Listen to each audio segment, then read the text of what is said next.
In today's video, I am going to show you how you can recover your Facebook account without the email address and phone number. Therefore, without wasting any of your time, let's jump to the video. So if you have lost access to your Facebook account and you don't have the phone or email address as well, then what you have to do is to open your internet browser and in the search bar type my Facebook account has been hacked.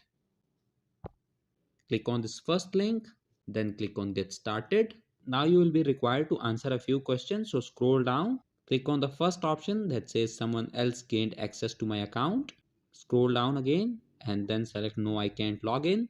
Once again scroll down and click on the option no, I don't have access to the phone number or email address. Now scroll down for one last time and click on this link facebook.com/login/identify.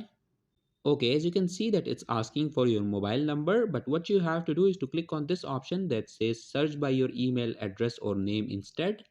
Now here enter your full Facebook name. After that click on search. Now search for your account in this list and then click on it. Click on try another way. Then click on no longer have access to these. Click on start and then click on this upload ID option. Enter your full name again. After this, you need to provide some sort of identification to Facebook. You can use your passport, driving license, or your identification card. So click on this choose file option and upload a photo of your identification. Once you have done that, scroll down and click on send. Once you click on send, within the next 48 hours, your Facebook account will be recovered without your email address and phone number. So that was it for this video and I'll see you guys in the next one. Peace out.